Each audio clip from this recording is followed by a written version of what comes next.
War has changed.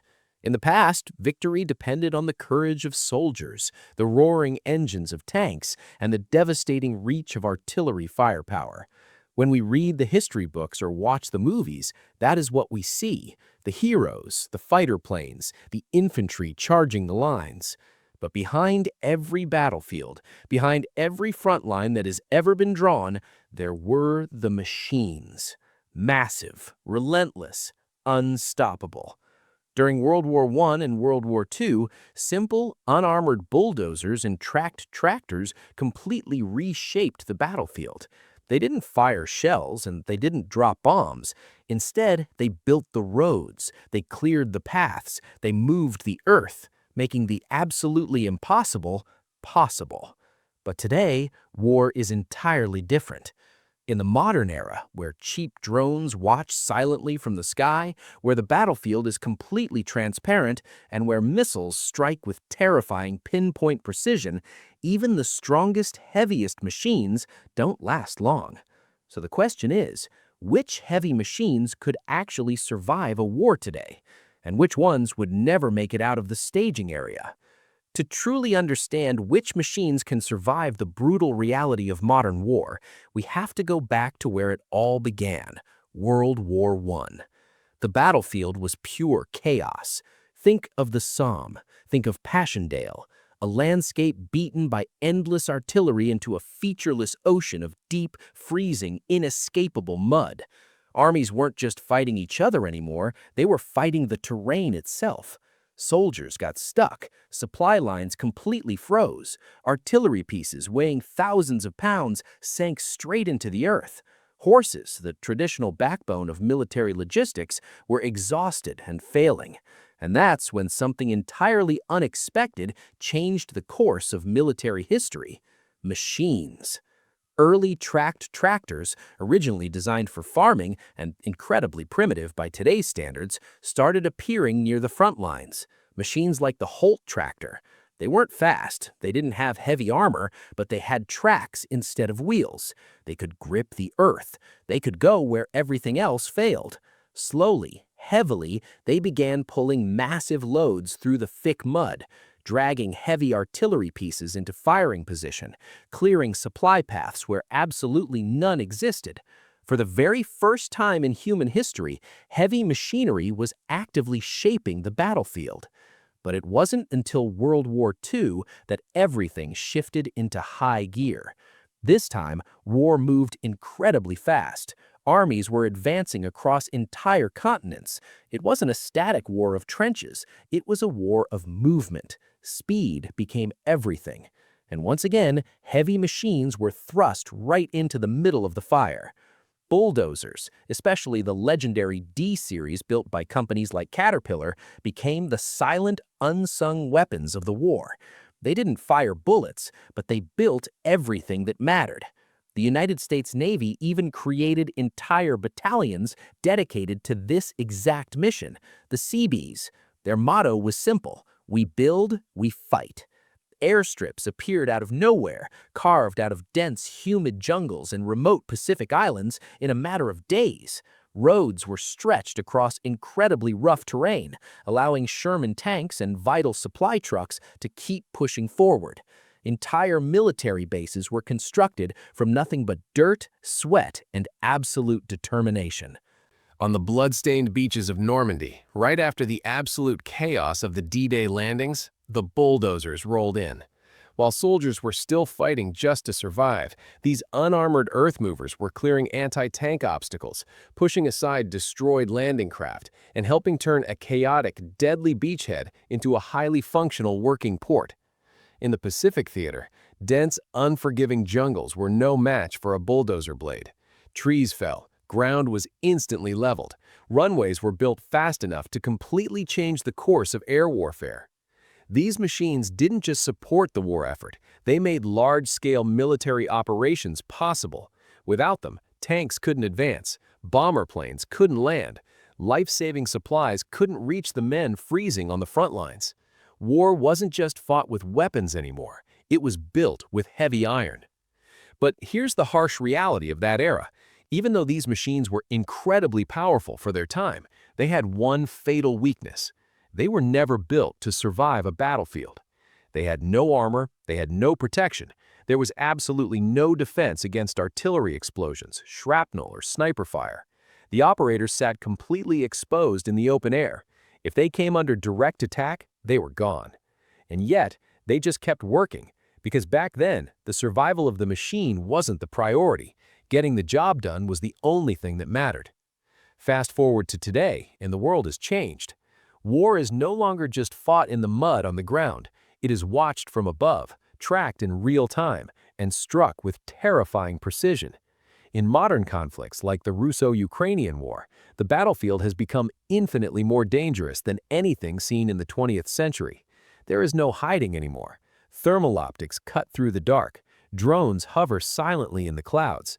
Satellites monitor every single movement of armor. Loitering munitions can lock onto a heat signature and hit a target within seconds. And this changes everything. Because now, survival isn't just about raw pushing strength. It's about visibility, speed, and impenetrable protection. The kind of open-cab machines used by the heroes of World War II wouldn't last 5 minutes out there today. They would be spotted by a drone and destroyed by an artillery shell before they even dropped their blade into the dirt. So what changed? How does heavy machinery survive this? The machines had to evolve. They became smarter, stronger, and in some cases almost entirely unrecognizable from their ancestors. Take modern armored bulldozers. At first glance, they might look somewhat familiar. They still have massive steel blades. They still have deafening, powerful diesel engines. But look closer, and you'll see something completely different. You will see heavy, reinforced steel plating covering every vital engine component. You will see slat armor, heavy metal cages welded around the exterior to catch and detonate rocket-propelled grenades before they can pierce the hull. You will see bullet-resistant glass that is several inches thick. These are fully protected, pressurized cabins designed to keep operators alive under heavy, sustained enemy fire. They are sealed against chemical and biological weapons. These aren't just construction machines anymore. They are rolling fortresses built for survival. On today's battlefield, these multi-ton behemoths slowly move through destroyed, heavily contested cities. They push aside burned-out cars and clear jagged rubble from collapsed buildings. They open vital supply paths through blocked roads, sometimes while active firefights are still raging in the buildings right next to them. Then, there are combat engineering vehicles. These are the machines that completely blur the line between construction equipment and main battle tanks. They are heavily armored tracked vehicles, built on actual tank chassis. They are equipped with powerful front blades, heavy lifting cranes, and specialized breaching tools. They are built to operate in the absolute worst places on Earth, where no normal civilian machine could ever hope to survive. They don't just move dirt, they drive headfirst into active minefields and plow the explosives out of the ground. They remove massive anti-tank obstacles while under direct threat. They dig protective trenches and defensive fighting positions in record time. In modern war, speed and armor like this doesn't just clear a road, it means the difference between life and death for an entire battalion. And then, there is the bleeding edge of the battlefield, something even more advanced. Machines with no operators inside them at all. Remote-controlled heavy systems and autonomous robotic ground vehicles. They look like small tanks or compact track loaders, but they are driven by a soldier sitting miles away with a screen and a joystick. They move forward into the absolute deadliest environments without risking a single drop of human blood. They clear unexploded ordnance. They deliver ammunition to pin down squads. They perform tasks that are simply too dangerous for any human being to attempt. In a way, this is the ultimate evolution of the wartime machine. Because in the modern era of precision warfare, the machine itself doesn't actually need to survive, only the mission does. If a remote-controlled loader is blown to pieces while clearing a path, it is just twisted metal and broken wires. A machine can be replaced on an assembly line. A human life cannot. But even with all of this incredible advancement, there is still a harsh, unavoidable reality. No machine is truly safe. not even the massive, heavily armored ones with cage armor and thick glass. Because today's battlefield is entirely unforgiving. A cheap drone carrying an anti-tank grenade can spot movement instantly. Precision-guided artillery can strike a moving target with deadly mathematical accuracy. And when that happens, even the strongest, most expensive machines in the military arsenal can be destroyed in the blink of an eye. So what does it really mean to survive in modern war? It doesn't mean being totally indestructible. Nothing is indestructible. It means lasting just long enough to do the job, to clear the path, to build the road, to create an opportunity where there was none. Because just like in the mud of 1918 and the jungles of 1944, war is still being built. But now, it's being built under the constant, terrifying threat of the skies. And then, eventually, one day, the war slows down. The roar of the explosions finally fades, the thick black smoke begins to clear, and what's left behind on the ground is a haunting silence. But there is also total destruction. Collapsed apartment buildings, broken, cratered roads, entire, once beautiful cities reduced to nothing but ash and gray rubble. And in that precise moment, the purpose of these machines suddenly changes. The exact same machines that once operated in the smoke and chaos of war now return to rebuild what was lost. The bulldozers move in again. But this time, they are not pushing dirt to clear paths for advancing armies. They are gently clearing the remains of what used to be homes. The excavators fire up their engines and begin digging into the earth, not to carve out deep trenches for defensive warfare, but to dig strong foundations for new beginnings. Massive cranes rise high above the destroyed skylines, lifting steel beams, rebuilding structures, restoring the flow of civilian life. It is the exact same diesel power, the exact same heavy iron tracks, but a completely, fundamentally different mission. In modern conflicts around the world today, this painful transition is already happening. Even while the bitter fighting continues in some regions, the long, slow process of reconstruction begins in others.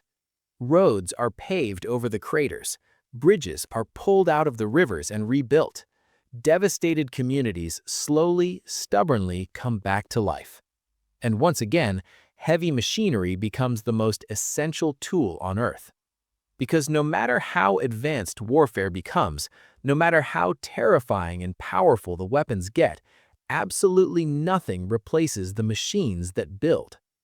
You cannot rebuild a hospital with a drone, and you cannot pave a road with a missile.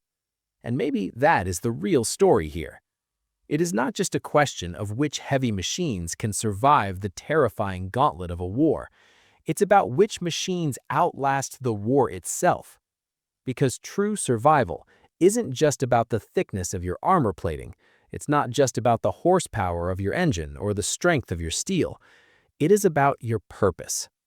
The machines that truly survive, the ones that leave a lasting mark on human history, are the ones that remain useful, before the conflict, during the absolute worst of the fire, and long after the peace treaties are signed. From the freezing, muddy trenches of World War I to the fast-moving, sprawling campaigns of World War II, to the high-tech, high-risk, completely transparent environments of today, heavy machinery has always been there. They are rarely in the spotlight. They are almost never the heroes in the headlines. But they are behind everything, pushing, building, clearing, silently shaping the final outcome of history. And when the fighting stops and the soldiers finally go home, the machines are still there, rebuilding the broken pieces, restoring what was lost, starting the world over again. So the next time you drive past a construction site and you see a dusty bulldozer or an excavator hard at work in the dirt, take a second to look at it. Remember the history in its tracks. It is a lot more than just a piece of construction equipment. It is a survivor. Not because it is impossible to destroy, but because the human need to build, to recover, and to keep moving forward never ends.